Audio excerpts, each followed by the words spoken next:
नमस्कार साथियों, कैसे आप सब लोग। आशा करते हैं आप बहुत शानदार होंगे, जबरदस्त होंगे और आपकी पढ़ाई बेहतरीन तरीके से चल रही होगी। साथियों, जैसा कि आपको मैं देखता हूं लगातार आप जब क्लास जुड़ते हो तो आपको सदिश और अदिश राशि, स्केलर और वेक्टर क्वांटिटी में बहुत संदेह होता है। तो उस संदेह को आपके निवारण करने के लिए बहुत ऐसा फैक्ट बताऊंगा। एक छोटा सा लॉजिक है जिसके माध्यम से आपसे जब भी कोई आपके सामने क्वांटिटी आएगी, कोई भी राशि आएगी, तो आप उसे देख करके ही बता दोगे कि वो सदिश राशि है या अदिश राशि है। उसमें एक सिंपल सा, एक बहुत छोटा सा ट्रिक है, बहुत सिंपल है, बस कुछ चीजें याद रखनी पड़ेंगी जिसके माध्यम से आप आसानी से कर ले जाओगे। ठीक है ना। देखो साथियों, आपको बता दें, सबसे पहले आप जानते हैं कि जब आपसे बात करिए क्लासिफिकेशन ऑफ फिजिकल क्वांटिटी की बात करता है, मतलब भौतिक राशियों के वर्गीकरण की बात करता है, तो भौतिक राशियों का वर्गीकरण साथियों आप दो तरह से करते हो। दो तरह से कैसे होता है? पहला होता है on the basis of direction and magnitude, मतलब दिशा और परिमाण के आधार पर बात करते हो, और यही आपके लिए प्रॉब्लमेटिक सिचुएशन होती है। मतलब जिसमें आप कहते हैं एक होता है सर स्केलर क्वांटिटी जिसको कहते हैं आप अदिश राशि, और दूसरा वेक्टर क्वांटिटी जो होती है जिसे कहते हैं सदिश राशि। मतलब इसमें कई सारी राशियां शामिल रहती, ठीक है ना। और मापन और मात्रक के आधार पर आगे चल करके फिर मैं वो भी बता दूंगा, मापन मात्रक के आधार पर कि फंडामेंटल और ड्राइव्ड यूनिट होती है, ठीक है ना। तो अभी हम लोग को सिंपली जानना है दिशा और परिमाण के आधार पर, मतलब स्केलर और वेक्टर क्वांटिटी की पहचान कैसे करें। तो सबसे पहला एक बात समझो कि सर आपको यह पता होना चाहिए कि दोस्त स्केलर क्वांटिटी होती क्या है, किसे हम अदिश राशि कहते हैं, ये सबसे जरूरी बात है। तो ये सिंपल सा एक लॉजिक है, आपको बता दूं कि आपसे अगर कह दिया जाए कि सर अदिश राशि कौन सी स्केलर क्वांटिटी, आप कहेंगे जिसमें परिमाण अर्थात मैग्नीट्यूड की नीड होगी, वो आपकी अदिश राशि होती है। और अदिश राशि में डायरेक्शन की कोई नीड नहीं होती है। मतलब आप कह सकते हैं कि अदिश राशि वह राशि होती है जिसे सिर्फ मैग्नीट्यूड की आवश्यकता होती है, इसे डायरेक्शन की नीड नहीं होती है, क्योंकि इसमें डायरेक्शन की आवश्यकता ही नहीं होती है। दूसरी चीज आप लॉजिक सोचो, जैसे मैं कह दूं समय, तो समय को जब आप लेते हो तो भाई टाइम को हमेशा आप कहोगे सर टाइम हो गया 2 बज रहा है। अब 2 बज रहा है ऐसा तो नहीं कह दोगे कि सर 2 PM हो रहा है और ये आप कह दो नॉर्थ डायरेक्शन में हो गया, साउथ डायरेक्शन में हो गया, इसमें दिशा नहीं बताओगे। मैंने कहा भाई एक बात बताओ, तुम्हारी लंबाई कितनी है, आपसे मैंने कहा लंबाई बताओ, आपने कहा सर मेरी लंबाई जो मेरी हाइट है वो 6 फीट है। अब आपसे कह दूं अच्छा 6 फीट है, किस डायरेक्शन में है, उत्तर में है या पूर्व में है, नॉर्थ में है या ईस्ट में है, तो आप सिंपल कहोगे सर इसमें हम डायरेक्शन कहां ले सकते हैं, है ना। किसी चीज का तौल कर रहे हो, अब मैंने कहा आप किसी चीज को तौल करके लाए और मैंने कहा कितना केजी, आपने कहा सर 100 केजी है। अब कोई ये तो नहीं कह देगा नहीं सर 100 केजी है पूर्व दिशा में, सिंपल सी बात है। तो ये एक तो लॉजिक आपके पॉइंट ये रहते हैं, लॉजिक लगा लेते हो जो आपके सामने आ जाते हैं। दूसरी चीज, दूसरा एक सिंपल सा पॉइंट बता रहा हूं, उसके माध्यम से आप समझ जाओगे। जैसे याद रखना, आप हमेशा इनमें सर्च किया करो वाह, जब भी अभी चलेंगे ना वाह, तो वाह देखना, एक बात बताऊं, ये वाह उसमें दिखता जो आपकी सदिश राशि होती है। जो जितनी भी सदिश राशियां होंगी उसमें कॉमन क्या रहता है, वाह। एक दो को छोड़कर के सब में ही वाह लगा होगा, सब में ही, सारी की सारी वेक्टर क्वांटिटी में बात कर रहा हूं। और कुछ ऐसी स्केलर होती जिसमें पाया जाएगा, वो स्केलर आपको लर्न करके रखना पड़ेगा, याद करना पड़ेगा। जैसे घनत्व, अब डेंसिटी की कोई डायरेक्शन नहीं होती है, ठीक है ना। जैसे समय, यहां पर वाह नहीं दिखे, दूरी नहीं दिखाई दे रहा, आयतन है ही नहीं, ये द्रव्यमान, मास तो ऑलरेडी जानते हो किसी डायरेक्शन में नहीं जाएगा। टेम्परेचर, तापमान केल्विन नहीं होता। हाँ, एक आपको मिल रहा है यहां घनत्व में, एक मिल रहा आवेश में, और एक विद्युत धारा में, और एक आवृत्ति में। तो विद्युत धारा तो ऑलरेडी आप जानते हो कि सर इलेक्ट्रिक करंट जो होती है वो करंट की कोई डायरेक्शन नहीं बता सकते हो। तो ये तो भाई आपकी अदिश राशि होती, स्केलर क्वांटिटी हो जाती है।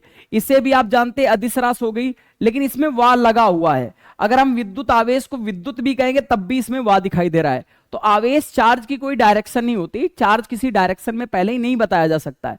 तो ये सारे के सारे जो आपके सामने लिख रही है ये सब स्केलर क्वांटिटी है। दूसरी चीज, जितनी भी फंडामेंटल क्वांटिटी होती हैं, जितनी भी मूल राशियां होती हैं, वो सारी की सारी आपकी अदिश राशि होती है। आप अपने दिमाग में रखना, जितनी भी 7 फंडामेंटल क्वांटिटी जो है वो सातों फंडामेंटल क्वांटिटी आपकी अदिश राशि होती है। एक लॉजिक पहला ही हो गया, ठीक है।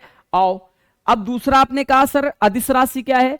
अदिश राशि वो होती है जिसे दिशा और परिमाण, डायरेक्शन एंड मैग्नीट्यूड दोनों की नीड होती है। इसे डायरेक्शन भी चाहिए और मैग्नीट्यूड भी चाहिए।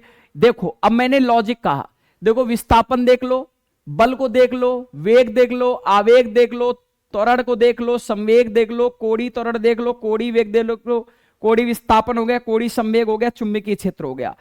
सब में है, सिर्फ एकमात्र भार है। अब भार को क्या कहते हो आप जानते हो, W बराबर लेते हो हम लोग mg, और mg क्या, ग्रेविटी, और ग्रेविटी क्या होती साथियों, ग्रेविटी की डायरेक्शन होती है कि ये अर्थ की तरफ लगती है। अब इसके लिए क्या ध्यान रखना है कि सर अगर स्केलर और वेक्टर का जब भी गुणा किया जाए तो वेक्टर आएगा, अगर वेक्टर और स्केलर का गुणा किया जाए मतलब सदिश और अदिश का गुणा किया जाए तब भी आपका सदिश आएगा।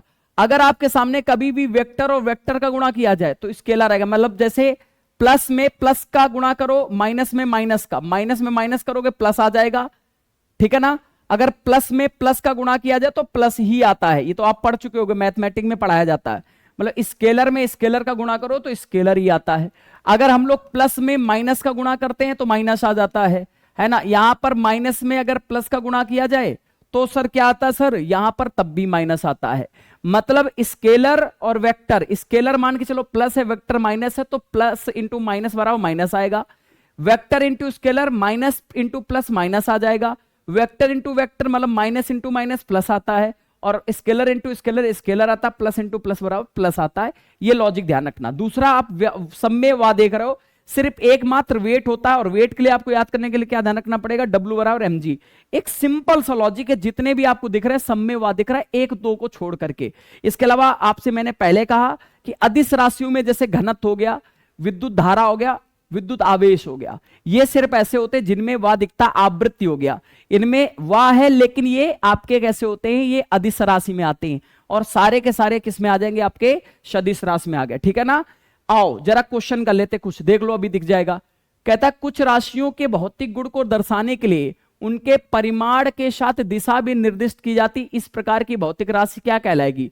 तो भैया जिसमें परिमाण भी है और डायरेक्शन भी है, मतलब बोथ चीज की नीड हो रही है, डायरेक्शन ऑल्सो नीड हो रही है, इसका मतलब क्या हो जाएगा सर, ये आपकी सदिश राशि होती जिसमें डायरेक्शन और मैग्नीट्यूड दोनों चाहिए होते, एक बात हो जाएगा, ठीक है ना। अगला देखो क्वेश्चन, क्वेश्चन कर द्रव्यमान और भार के बारे में क्या सही है। अब बताओ, द्रव्यमान भार, भार ऑलरेडी आपको बताया एक ऐसी है जो सदिश राशि लेकिन वहां नहीं दिखता है, तो ये तो सदिश हो गई।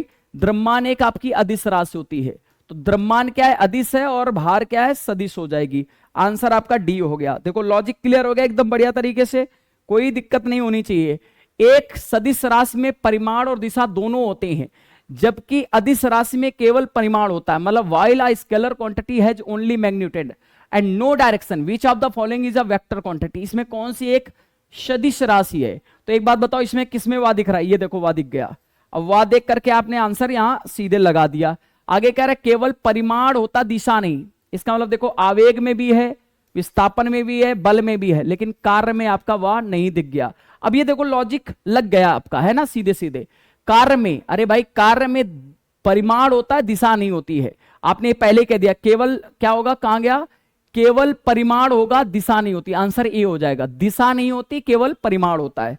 सिंपल सा पॉइंट क्लियर हो गया। आइए जरा अगला देख लो, सभी बलों में होता है। सभी बलों में क्या होगा भाई, ये सभी बल हैं, तो बल में तो भैया डायरेक्शन भी होगी और मैग्नीट्यूड भी होता है। ये आपने पहले ही देख लिया, सीधे आपने बता दिया, ठीक है ना। ये आप सभी के लिए होमवर्क है, कमेंट में आंसर बताओगे। और लॉजिक क्या समझ आया कि सिर्फ विद्युत आवेश हो गया, विद्युत धारा हो गया, घनत्व हो गया, और आवृत्ति को छोड़कर जितने में भी वह आ जाए वो सारे के सारे सदिश राशि में चले जाते हैं।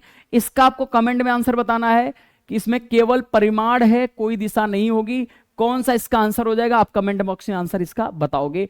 बहुत बहुत धन्यवाद साथियों, उम्मीद करेंगे आपको ये पॉइंट समझ आएगा। अगर समझ आए तो कमेंट करके एक जरूर बताना क्या लॉजिक क्लियर हुआ है, क्या आप कर पाओगे प्रश्न को। बहुत बहुत धन्यवाद।